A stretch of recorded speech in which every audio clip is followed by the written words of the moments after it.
welcome back to the channel.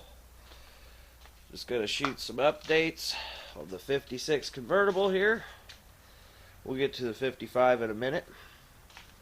I'm just kind of fitting the doors, getting our gaps correct before we pull them back off and shoot the rear quarters, plural. Yeah, just kind of fitting everything, getting our gaps where we kind of want them. Still have the little support tab that we got to weld in the trunk. Got to weld that bad boy in. A little bit more body work after that. Just finishing up the body work on the rear quarters. Then we're going to pull panels back off, shoot this, get them back on. After we get them back on, we'll probably wet sand everything and then probably do a final coat and go from there on the convertible. Body work is always fun and very, very time consuming, but she's getting there, and that's what matters. Nothing but sanding, and making sure everything's as straight as we can get it. And then on the old 55 over here, of course, the door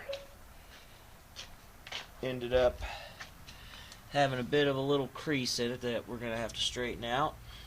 Did have a little tiny rust patch on the passenger door, but nothing that isn't repairable. And of course, there's the 57 trim holes that we'll have to weld up, and then of course all the holes on the top, because of course mine's a 210 and I'm sticking with a 210. Probably might do some Bel Air dash trim, just because I have a feeling that even switching out the dash, you know, it's just gonna, I don't know, I guess all of the Tri-5s and stuff that I've driven around in have always had Bel Air dash trim. Be kind of weird without it, but at the same time, I don't know if I'm going to repair this dash or replace the whole dash, and at this point I think I'm just going to repair it with the other parts. So probably have to throw some Bel Air trim on there just to hide the uglies. And of course you can see the outer rocker. Got the inner rocker all trimmed off on that. I'm going to have to replace the toe board on the driver's side. It's like Swiss cheese. I'm going to try to save these braces here. We'll see what happens. If not, you know, we'll either make some or I'll buy some. Of course, the rockers were super solid, luckily. I think there was one little spot. Of course, you can see where I'm still peeling it. You can see that one little spot where it ripped, and going to repair that.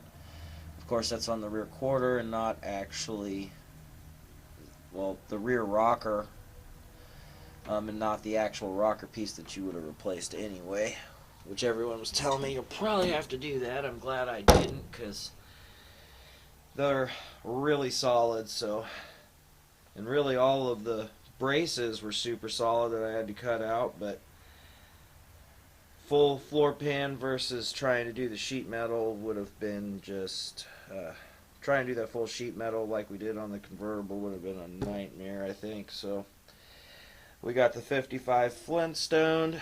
We're gonna have to order a few more parts, either make or buy some small little patch panels. We may even end up redoing the trunk floor.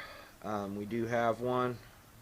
It's not really that bad, and we have the trunk floor out of the parts car. We might just patch this one in.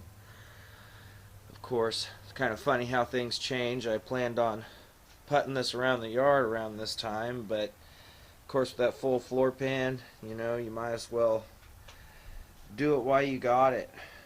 Yeah, those are just the little tests that we've been conquering this week on the two Tri-5s that we have in the shop currently. So we'll end up showing a few more things. Just remember to like and subscribe, and thanks for watching.